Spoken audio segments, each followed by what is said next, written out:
सुबह सुबह बजा अलार्म, लेकिन ये किसी मोबाइल का नहीं बल्कि राजनीति का अलार्म था। और इस अलार्म का नाम है ओपी राजभर। विधानसभा चुनाव से पहले यूपी की सियासत में एक बार फिर शब्दों के तीर चलने लगे हैं। इस बार सुभाषपा प्रमुख और योगी सरकार के कैबिनेट मंत्री ओपी राजभर ने समाजवादी पार्टी के मुखिया अखिलेश यादव को गुड मॉर्निंग बोलते हुए ऐसा तंज कसा कि पूरा सियासी गलियारा गूंज उठा है। सवाल यह है कि क्या ये सिर्फ मजाक है या फिर चुनाव से पहले विपक्ष पर लगातार दबाव बनाने की एक कोशिश। गुड मॉर्निंग अखिलेश जी, उठ जाइए, सुबह हो चुकी है। यूपी की राजनीति में इन दिनों अगर कोई सबसे ज्यादा मॉर्निंग अलार्म बजा रहा है तो वो है ओपी राजभर। मौका मिलते ही राजभर अखिलेश यादव पर ट्वीट के जरिए तंज कसते नजर आते हैं और इस बार भी उन्होंने कुछ ऐसा ही किया। अपने ताजा ट्वीट में राजभर ने लिखा कि उन्होंने सपने में देखा कि अखिलेश यादव चुनाव तक आराम की मुद्रा में ही रहने वाले हैं। फिर दादरी की रैली का जिक्र करते हुए दावा किया कि उस रैली के फ्लॉप होने के बाद अखिलेश अब दूसरी रैली करने की हिम्मत नहीं जुटा पा रहे हैं। इतना ही नहीं, राजभर ने यह भी कहा कि सिर्फ सोशल मीडिया, एसी कमरे और ट्विटर से चुनाव नहीं जीते जाते। उन्होंने तंज कसते हुए लिखा कि सिर्फ यादव और मुस्लिम वोट बैंक के भरोसे काम नहीं चलेगा और आखिर में लिखा कि उठ जाग मुसाफिर भोर भयो। यानी ट्वीट छोटा था लेकिन तंज बड़े थे। एक ही पोस्ट में सपने से लेकर रैली तक और वोट बैंक से लेकर चुनावी रणनीति तक सब पर निशाना साध दिया गया। वैसे ये पहला मौका नहीं है। पिछले कुछ समय से ओपी राजभर लगातार अखिलेश यादव पर सोशल मीडिया के जरिए हमलावर हैं। लगभग हर बड़े राजनीतिक मुद्दे पर उनका कोई न कोई ट्वीट अखिलेश के खिलाफ सामने आ ही जाता है। अब सवाल ये है कि क्या ये सिर्फ सोशल मीडिया की सियासत है या फिर चुनाव से पहले विपक्ष पर लगातार दबाव बनाने की रणनीति।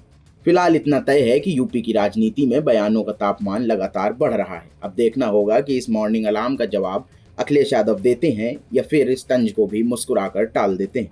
ब्यूरो रिपोर्ट, यूपी तक।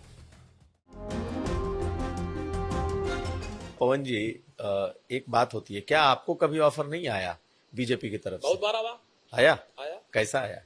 आया। क्या ऑफर आया? आया, हमने बताया था राष्ट्रीय अध्यक्ष जी को। आया। किस तरह का ऑफर आया? मतलब सब आया, विधायक, मंत्री सब आया। जानते हैं, ये भी घटना बता दें आपको। हम, मेरे पिताजी, जैसे मैंने राजनीति शुरुआत की तो मेरे पिताजी कभी नहीं चाहते थे, लेकिन जब मैंने राजनीति में मैं प्रवेश कर गया, लखनऊ स्थित उपाध्यक्ष हो गया, तो ये भी बहुत महत्वपूर्ण घटना है। नेताजी का फैजाबाद आगमन था, तो मैंने कहा कि आपको मेरे घर चलना। कहे हाँ चलेंगे तुम्हारे घर। मैं जेल से छूट के आया था, वही मेरे ऊपर गैंगस्टर और सारे मुकदमे दर्ज हुए थे बहन जी की सरकार में। उसके बाद मैं छूट के आया था, तो मैंने कहा आपको मेरे घर चलना। कहे चलेंगे। नेताजी मेरे घर आए, अंगूरीबाग कॉलोनी में। मेरी माता जी ने खाना बनाया था। नेताजी ने, जो मेरी माता जी ने बनाया था, पूड़ी सब्जी, दही कचौड़ी, दही बड़ा जो था सब खाया। नेताजी ने बैठ के पूरा आराम से सब खाया और खाने के बाद कहा कि और कुछ बना है। तो हमने मम्मी बुलाया अपनी माता जी को, तो उन्होंने पूछा क्या नाम है आपका? कहने मेरा नाम गीता। कहने बताइए कुछ और बना है? कहने जो बना था सब खिला दिया। फिर उन्होंने, मेरी माता जी ने कहा नेताजी से, ये पढ़ते लिखते नहीं है, क्या होगा इनका? नेताजी ने कहा पवन के कारण आज मुलायम सिंह यादव इस दरवाजे पर आए हैं और देखना वो एक दिन वो भी आएगा। आज मेरे आने पे डीएम कप्तान बाहर खड़े हैं, एक दिन पवन भी आगे जाएगा, डीएम कप्तान भी बाहर खड़े होंगे, पवन बड़ा आदमी नेता बनेगा। और मुझे नेताजी ने बनाया, उस स्थान पे पहुंचाया। ऐसे थे धरती पुत्र मुलायम सिंह यादव जी।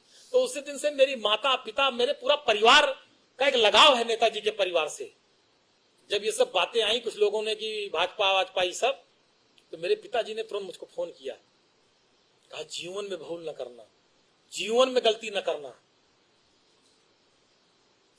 ये चीजें मेरे पिताजी ने बहुत सख्ती से मुझसे बात कही थी। मैं बहुत ईमानदारी से आपसे कह रहा हूं,